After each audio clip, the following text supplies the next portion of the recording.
to another edition of The Agenda, the show where we keep you in the know about all the great things happening here in Port St. Lucie.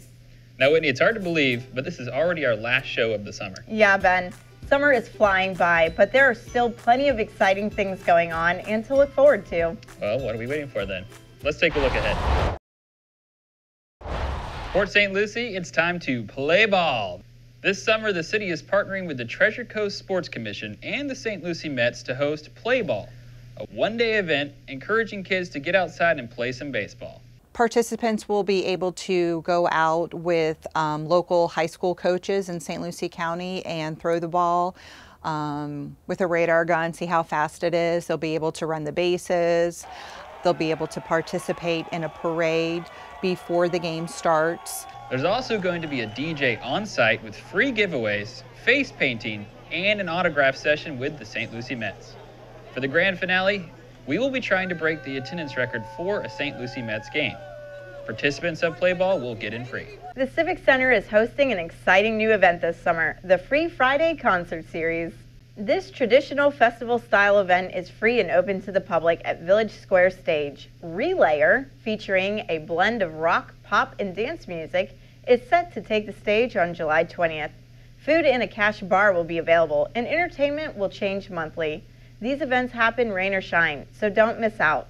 As summer winds down, it'll be back to school before you know it. And as kids head back to school, we have some reminders on how to keep them safe. When riding a bike, kids should always remember to wear a helmet and come to a complete stop before crossing the street. But the biggest responsibility falls on drivers, who should always be on the lookout for kids and their parents walking and riding their bikes to school. For the children, don't dress in all black. I see that a lot early in the morning. It's really good if you wear something that's brightly colored, and even better if you have something reflective, either on your shoes or on your backpack, and make yourself visible to the drivers. Parents, it's never too late to start teaching your kid how to keep themselves safe. Encourage your student to walk on the sidewalk whenever possible, look both ways before crossing any street or intersection, and never text and wear headphones while walking. The city's Parks and Recreation Department has come up with a fun, new way residents and visitors can explore the city this summer. It's called Get Your Park On, and those who accept the challenge must visit 6 eligible parks and recreation locations in 1 week to earn a prize. Now, in order to participate, just scan a QR code at each of the eligible locations and upload a photo by the park or facility sign of each location. The challenge ends on August 10th, so get out there, get your park on, and help make this pilot program a success. Well, in case you missed it, and Whitney, I'm not sure anyone did, I think basically the whole city was there, Freedom Fest certainly lived up to its reputation. People from all over came out to celebrate Independence Day and enjoy the fireworks. We're live here at Freedom Fest. This is our big 4th of July celebration for the city of Port St. Lucie. Freedom Fest is actually our most popular event, our most heavily attended event. We have over 48 arts and craft vendors that are out here selling different items, promoting different nonprofit causes. You've got neighborhood services, you have T-Port St. Lucie Beautiful, you have different departments of the city, but you got vendors from the community as well. Our dancers, they were awesome, the drummers. These events are great because it gives us an opportunity to get together, be a family, and be able to be friends and meet your neighbors. I'm a veteran from the U.S. Army, and glad to and proud to be here with all the other veterans that live here. We really enjoy Port St. Lucie. We've seen so many changes, positive changes come through this city. We are very community driven. We like to get lots of input from our neighbors, our community members about what they want to see here in Port St. Lucie. And this is one of the biggest events that our citizens love. It gives everybody a sense of community. People get to know each other, you make new friends, meet old friends. I've run into my friends that I grew up to high school with here. It's a great time to kind of have a great reunion. We have a wide variety of food vendors. They got all sorts of different food and beverages that they're selling, different food trucks, things like that. Of course, we have our kids zone, bounce houses, all that fun stuff. And of course, we have the music playing, and then the fireworks come after that. That's the biggest attraction. I think that's why everybody actually comes out here. You can see all the chairs put up already, and everybody has their place to watch them. There's always a ton to do right here at the Civic Center. So having the opportunity to host an event here, and our largest event at that, gives the citizens an opportunity to actually see what the Civic Center is about. This gives us a chance to get back to the community. It gives us a chance to feature what Parks and Rec is all about, safety and fun. While you're visiting here, I encourage you to come inside, get some calendars, get some information. You'll be surprised what's happening in the city of Port St. Lucie.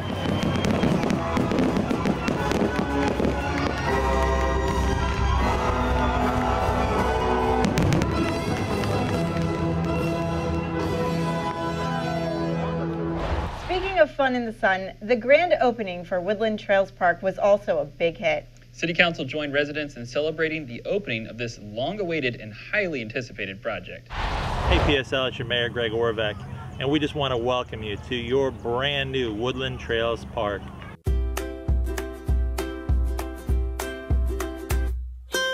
This has been an amazing day. It's been so awesome to see everyone come out here and enjoy our beautiful new neighborhood park.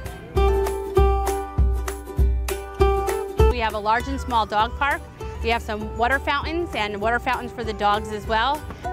It was great to see the families in the doggy park we have enjoying the time with their animals and their pets. And I noticed a lot of kids gravitated right to the playground and they had a wonderful time here. You could just see by the turnout, the number of children that showed up, that they're really going to enjoy this park. One of the unique aspects is we have incorporated several sensory components into the playground for children that might be on the autism spectrum. There's sound components and visual components to the playground. People wanted to see a playground and with elements that incorporated play activity for children of all needs and all abilities. And also they wanted workstations for working out and for exercise so that maybe the parents can exercise while their children are on the playground. My favorite things are that there's a lot of stuff. There's stuff over there, there's stuff right here, and those mushrooms there, they kind of look like bouncy mushrooms. There's animals inside there that aren't real, and they look like they are. This park was selected and we were delighted to plant 35 oak trees around the periphery of the park.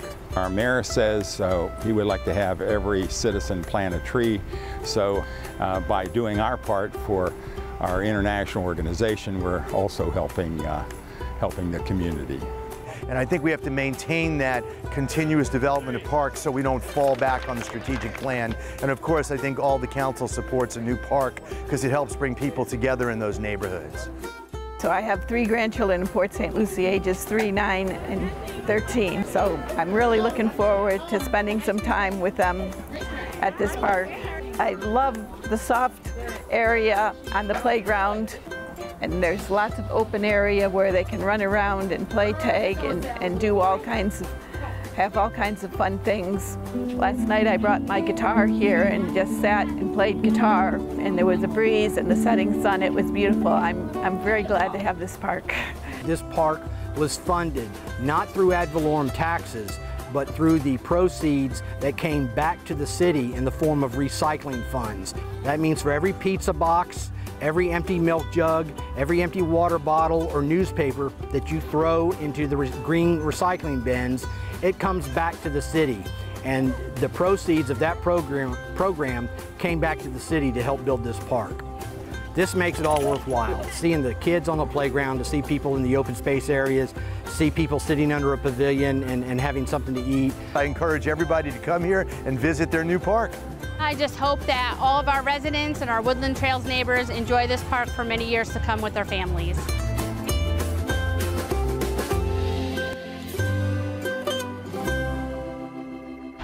Be sure to stop by and check out Woodland Trails or any of the city's other amazing parks on your next day off. Grab something to write with because it's time, once again, to mark your calendar. Be on the lookout for these exciting events coming up.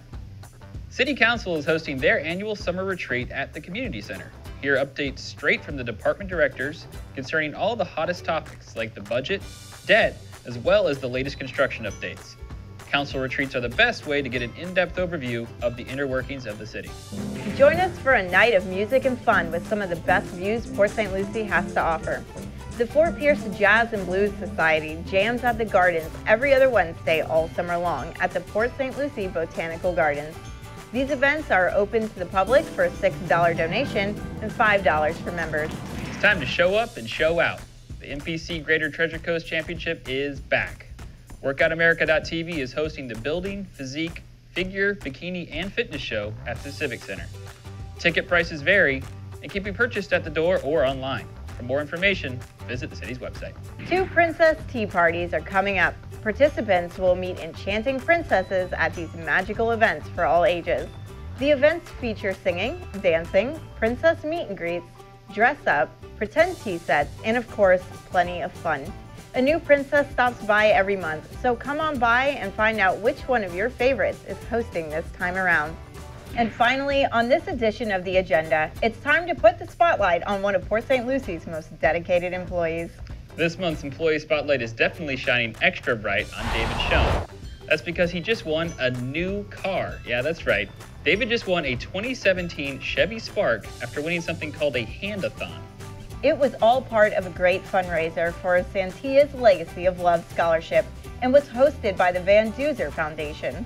Now, if you haven't heard of a hand-a-thon, you're not alone, but basically to win, you have to hold your hand on a car for longer than anyone else at the event. David held his hand on there for 63.5 hours straight. He says while winning the car was very exciting, the best part was meeting new people, getting some new perspectives on life, and participating in such a worthy cause. Well, that's all for this episode of The Agenda, but don't forget to follow the city on Facebook, Twitter, Instagram, and subscribe to our YouTube channel for constant updates on what's happening in PSL. And as always, if you're looking for more information on what was covered this episode, visit the city's website at cityofpsl.com. I'm Benjamin Elliott. And I'm Whitney Frazier. See you next month for another episode of The Agenda.